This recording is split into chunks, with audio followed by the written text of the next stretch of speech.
big book of pop, the world encyclopedia of rock and roll, the entire internet. Throw them all out. It don't contribute.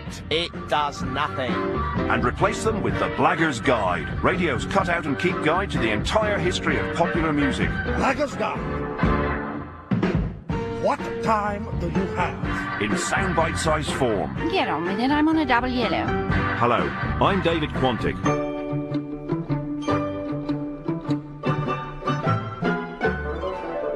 This week, it's David Bowie, Ireland, a made-up advert for a non-existent film starring Robbie Williams, a poor trailer for a Kinks TV show, and something I don't understand about Prince. But first...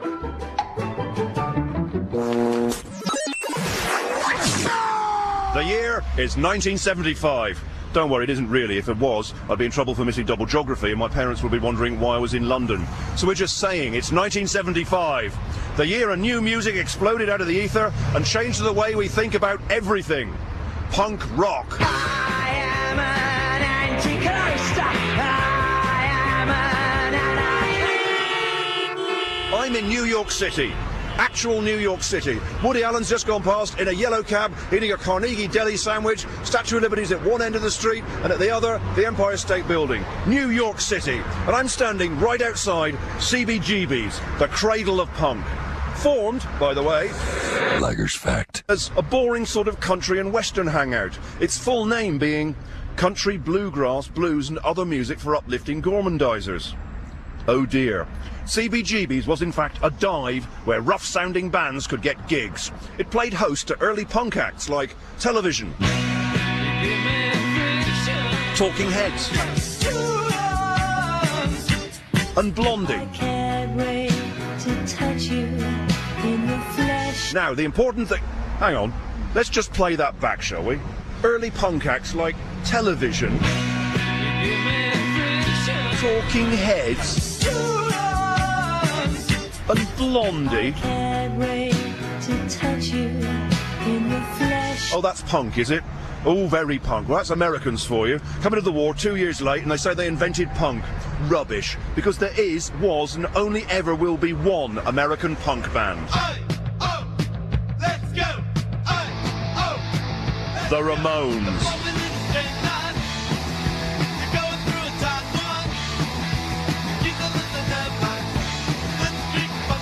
Douglas Colvin, Jeffrey Hyman and John Cummings. They sound like solicitors, but they were Dee Dee, Joey and Johnny Ramone. Their dream, bizarrely, was to sound like the Bay City Rollers, an ambition that I'm saying they failed in, but they did invent punk. And across the ocean, John Peel played the first Ramones album, and Enemy's Charles Shaw Murray wrote about the CBGB scene, and punk found its natural home, Britain. I've got a new rose, I've got a good. Yes, I knew that I always would. I'd say the queen, the fascist regime.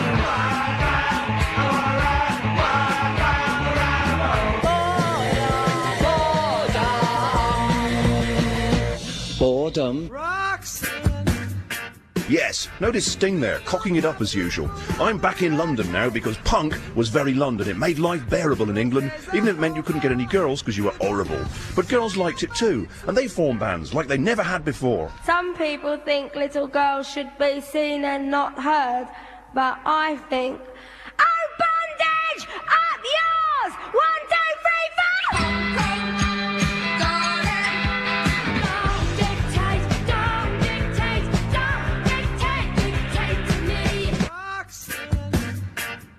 Sorry, couldn't resist. But punk was more than just a musical form, it was a force for social comment, a new way of looking at things and a bit political too. It peaked at the height of the Queen's Silver Jubilee and affected everyone. And I do mean everyone.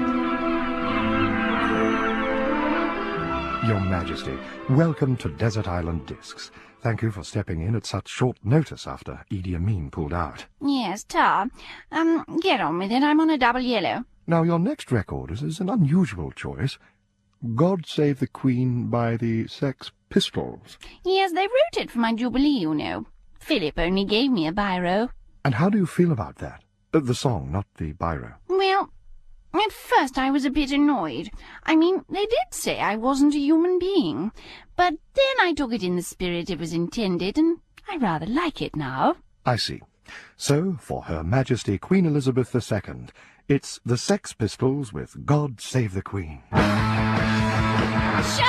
eh? I'm now standing in the Tower of London, in London. In this cage in front of me is little Johnny Rotten. That's Johnny Rotten, the Gollum of punk, not John Lydon from the Celebrity Island.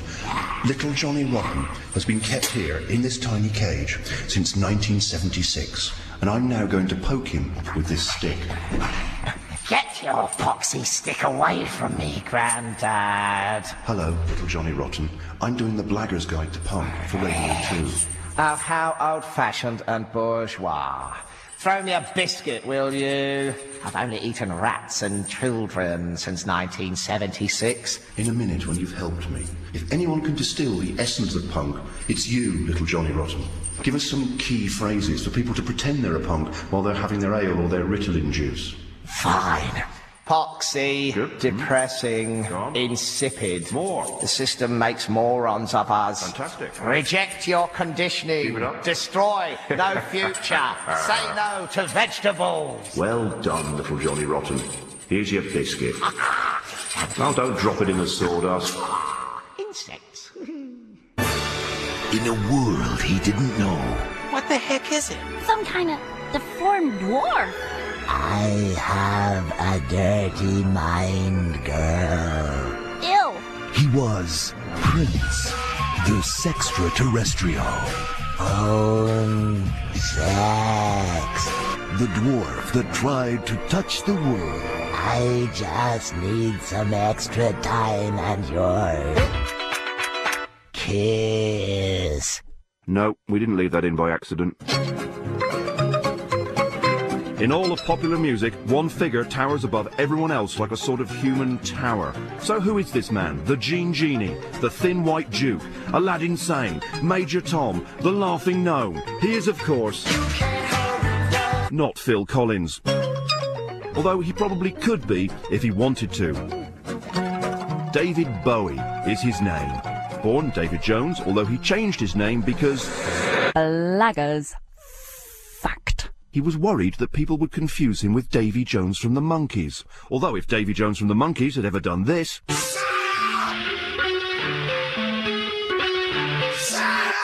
little kids would have wet themselves, and not in a good way. Bowie's early years were fraught with frustration and failure. For a start, he had modelled his vocal style, depending on who you believe, on either Broadway star and musical chameleon Anthony Newley. What kind of fool am I? Who never fell in love, or crap-hatted British comedian Norman Wisdom. Don't laugh at me, 'cause in the late 60s, Bowie sold his mod clothes to the infant Paul Weller, grew his hair and went to the pictures. There, and here you can impress your friends in the pub, he saw the film that would change his life and therefore the face of rock forever. With the sound of 2001, A Space Odyssey. Bowie was overwhelmed by the movie's themes of distance, alienation, and men in silver suits, and immediately wrote a song about it. ground control to Major Tom. Impress all your friends by telling them that Bowie not only had a hit with Space Oddity in the 60s, 70s, and with a new version 80s, but also revived the character of Major Tom for Ashes to Ashes. A hit spin-off which saw the surnameless soldier astronaut become a heroin addict, which presumably means that you can get drugs in space, something scientists have been keeping suspiciously quiet about. Tiring of hippiedom long before Top Loader were even born, Bowie invented glam rock.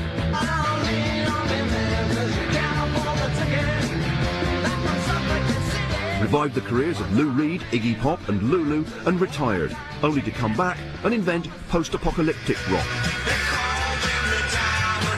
After he finished with post-apocalyptic rock, he invented plastic soul.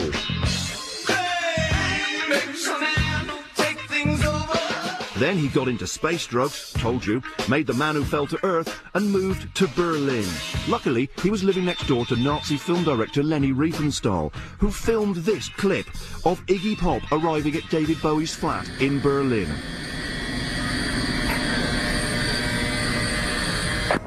Hello? Hey, Dave? Dave? Bowie has moved. But this is the address I got on the phone from the rooms available section of Berlin Loot. Rooms available, cheap rent, must not know any cocaine dealers.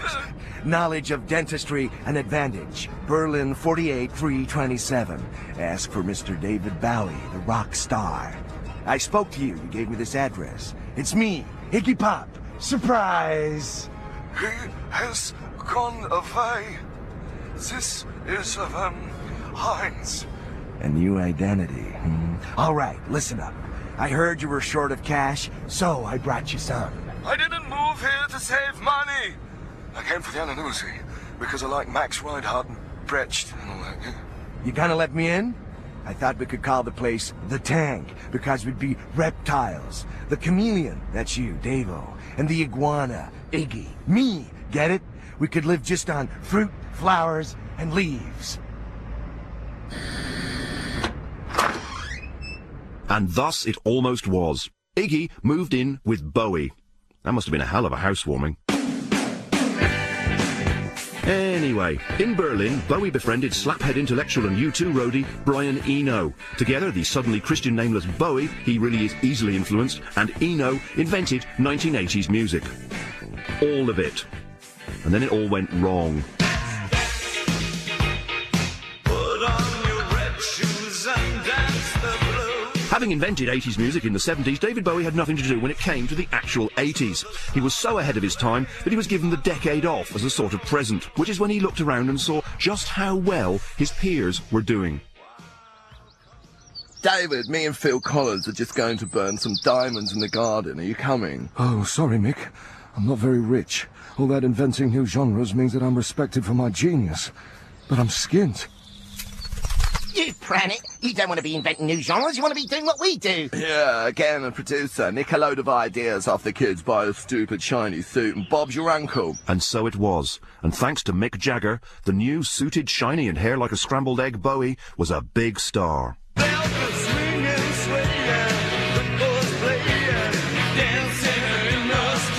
So, Bowie became a big star and went crap. But then he tired of that and went weird again.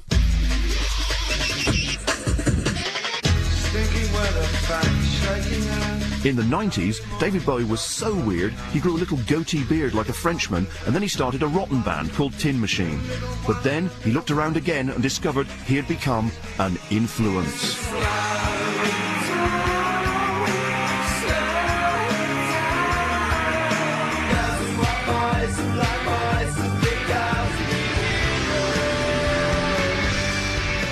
Although quite what Oasis have taken from David Bowie remains unclear. The love of lager and fighting, perhaps? Maybe they just took the space drugs.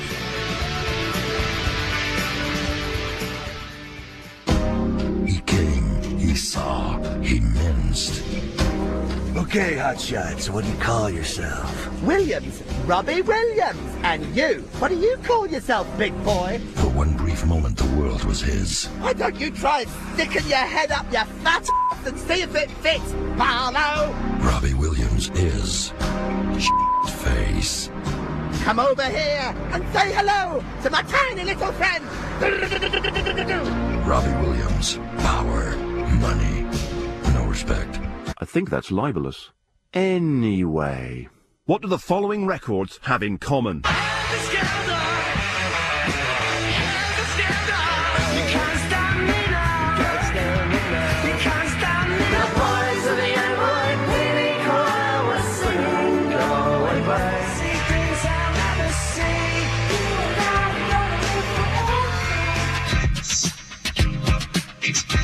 That's right. They were all made by people of Irish extraction, except for Kraftwerk's Trans-Europe Express, but that was probably built by the Irish, so it counts. Ireland is one of the most important countries in the history of popular music, especially compared to, say, France or Italy, where they like accordions and opera and are therefore not very rock. But I digress. The sound of the Julian pipes there, which are like Scots bagpipes, only flatter, not tartan, and not used on Mull of Kintyre. Along with the Julian pipes, there's also the bar and drum, and of course the penny whistle. These were the staples of Irish music for hundreds of thousands of years, and they still form the bedrock of traditional Celtic folk, along with that weird I'm a statue with crazy legs dancing that they do. But Ireland has moved on from its folk roots, as bands like Thin Lizzy, Clonad, and the Dubliners, the leprechauns are jumping and the rain is coming down, and I've just found a piece of clover. updated folk music, so Irish music began to evolve to meet the demands of the modern era. Along the way, Blagger's fact, it invented Bob Dylan. Dylan took the simple folk melodies of Ireland, Pretty little Polly Perkins of Paddington Green, and Molly Young Rebels, and turned them into hard-hitting, cutting-edge whining. Oh, my name, it ain't nothing. But Ireland's musicians weren't satisfied with their image as a land of penny whistle-playing, Guinness-drinking folkies. They left that to the theme pub inventors, and when punk came along in 1977, having spent several months in quarantine at Dublin Airport, it became a whole new influence. In the north, the impact had already been felt when the Clash came over to play some concerts. Whereas this old BBC footage from Rock Goes to College shows, they had to amend their style slightly. Yeah! Northern Ireland! All right! Hey! Who hates the Queen? Many of us here are loyal to Her Majesty's son. Okay, good point. Hey, isn't America crap? If it wasn't for America, millions of our people would have died of famine. Right, got you. Religion? He's escalating this here. Okay, I know. I've got it. Who doesn't like cold tea? You know, when you forget you've made some tea and it's gone all lukewarm and all that. Yeah. That is quite unpleasant. You got a nasty skin there in the top. Okay, 1, 2, 3.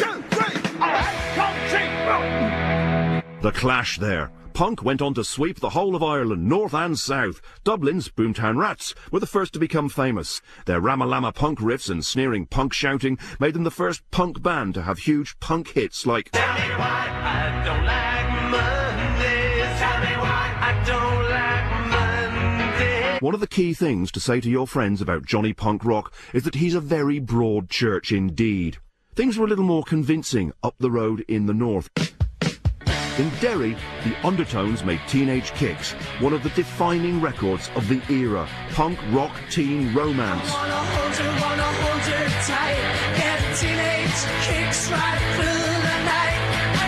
John Peel's favourite record, apparently. Never knew that. While in nearby-ish Belfast, Stiff Little Fingers formed. Impress your friends beyond belief by pointing out the massive chasm of difference between these two Northern Irish punk bands. Stiff Little Fingers wore leather jackets and wrote about politics, soldiers, Northern Ireland, soldiers, violence, soldiers and army men. The Undertones wrote about girls. Stiff Little Fingers set their soldiery lyrics to thunderous sheets of riff. The Undertones were less emphatic. Here's Stiff Little Fingers.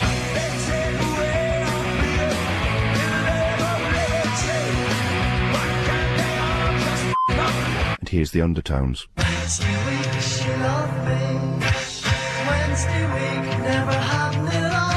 Later, the singer from the Undertones went solo and is now an advisor on pop music to Tony Blair. The singer from Stiff Little Fingers was briefly a team captain on Mike Reed's pop quiz. Flaming weirdo Johnny Punk Rock. But it was in Dublin that Ireland's most famous rock group would form. U2! U2 have achieved enormous things, their biggest achievement being that they have sold a lot of records while having the worst band name in the world. U2, what's that all about? Famously, U2, as they call themselves, were formed at school. A school where they didn't have a class about band names, obviously. We joined their class one morning in 1975, a lesson which happened to be caught by one of their classmates at Mount Temple Comprehensive Dublin, one of those old cassette recorders the size of a breeze block. Okay, right, class 3C, let's take register. Adam Clayton. Oh, present and correct, Miss O'Connor. may I say, how radiant you look this fine morning, and I trust you will enjoy the apple I left on your desk. Oh, thank you, Adam. Evans? Blimey, Gov, that's me. But can't you use me nickname, Teach? Edge, I'm that short, you see? I don't understand, but thank you anyway. Lord Lawrence Mullen Jr. Lawrence, dear, I've told you before. Do that one more time and I'll put you in the maze. Let's try again. Lord Lawrence Mullen Jr. Here, Miss O'Connor. Right. Oh, dear. Hewson. I'm here, Miss O'Connor. Bono is here. Oh, God, help me. You two there. 2 Irishmen, a toff and a taff. A pub joke with a guitarist. And whatever you do, don't steal their hats. Back in the day, bands like Echo and the Bunnymen, The Teardrop Explodes and The Fall were U2's peers. Not literally, unless you're Lord Larry Mullen Jr. But now U2 hang out with Tony Blair and George Bush, the erasure of politics. How did this big change come about? How did Bono go from this... Hooray! How long must we sing this song? to this? I'd like to thank the Prime Minister and the President for their involvement. On bass, will you give it up for the Dalai Lama? And on keyboards, he put the hit in Hitler Youth. It's Benedict. Is it A, because Bono wants to save the world, or B, because he's a pompous old nubbin who makes Bob Geldof look like a silent movie star? Well, the answer is, of course, C, both. But so long as Bono's around to prick, appropriate word that, our consciences, we'll always be able to help old rock stars whose back catalogue has slipped. Here now is an outtake from the upcoming Live 8 documentary. Is that Dave Gilmour or a brickie? Hello, Bono. Hello, Bono. Over here. Oh, crack, it's get me out of here. It's Chris Martin. Bono, can you show me how you dandle a crowd in the palm of your hand again? I'm very tired. I gotta go and get knighted. Look, I like fair trade. Do you like fair trade, Bono? Hey, I'm growing a mullet. Ooh, what sort of coffee do you like? Is it fair trade coffee? Oh, Jesus. I like him too. And so we leave 80s band U2 as they ascend into the stratosphere, aided by flanging guitars, thuddy bass, posh drums and a vocalist who sings like a gay Tom Waits. But when our time comes, surely we will meet them again, busking outside the pearly gates and probably doing a benefit. In the week of the release of his new album, Out of Nappies Now, Radio 2 looks at the life of Britain's smallest, most annoying singing piano player. And I'm not talking about Elton John. It's the Jamie Cullum story. From the story of his young life... It doesn't seem to be growing, Doctor. I'm afraid that's as big as he's going to get, Mrs. Cullum. To his big break at 19. The Jamie Cullum story on 88 to 91 FM, BBC Radio 2. See, your licensee isn't going to waste. It's the bank holiday weekend, and that means one thing. Do you know where your children are? I am now, as we speak, teleporting from London to Berkshire.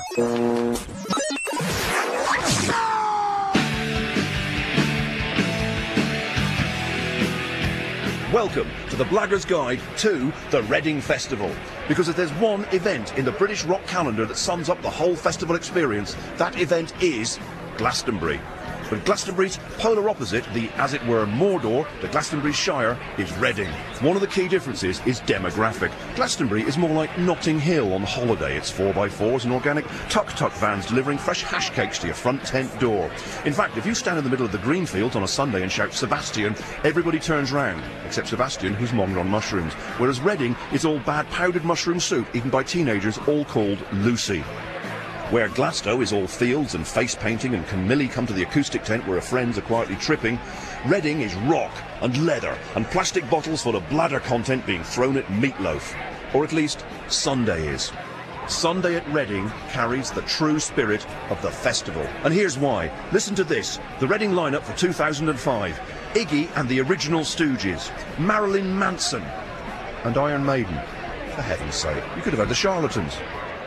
Reading is, in short, horrible. For a start, it's in Reading, a town which exists largely so that people on trains coming into Paddington know there's only half an hour to go. It began Blagger's fact. In 1961, when it was known as the National Jazz Festival and featured just jazz. And it didn't even take place in Reading. It was held at a sports ground in Richmond. In fact, thinking about it, it's hard to see where Reading gets off with this whole Richmond National Jazz Festival descent thing. They might as well just call themselves Woodstock. But the National Jazz Festival eventually ended up in Reading. This outtake from a 1960 Panorama investigation into youth culture captures the organisers at their first meeting.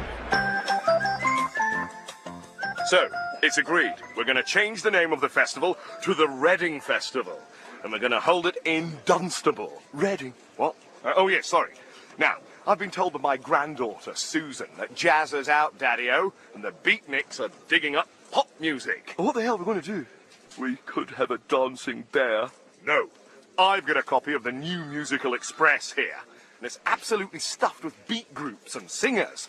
I suggest we get a lot of them down here. And then the teeny boppers will all want to come. Oh, capital idea. I wanted a dancing bear. Be quiet. And so it was. And Reading stopped being about jazz and became Britain's first proper rock festival. The sound of rock there, because Reading is all about rock. While other festivals cater to trends and fashion, Reading still rocks. Where else would Kurt Cobain arrive on stage in a wheelchair, as he did at Nirvana's historic 1992 Reading show, which has been recorded on this contemporary bootleg mini-disc. It's Nirvana! Hang on, the tramp in a wheelchair's gone on stage instead! Let's throw things at him! Wait, I'm Kurt Cobain, I'm being ironic! Shove off, trampo! Oh yes, there's no festival like Reading. I'm off. Bye! And that's it for this week. Tune in again next Saturday for top new Blagger's facts about Essex, heavy metal, the 303 synthesizer, grunge, and a joke about Van Morrison. Right, here are the credits. Written by David Quantick and Simon Poole. Presenter, David Quantick. Producer, Simon Poole. Mix engineer, Chris O'Shaughnessy. Series editor, David Morley. The Blagger's Guide is produced by Unique, the production company, for BBC Radio 2.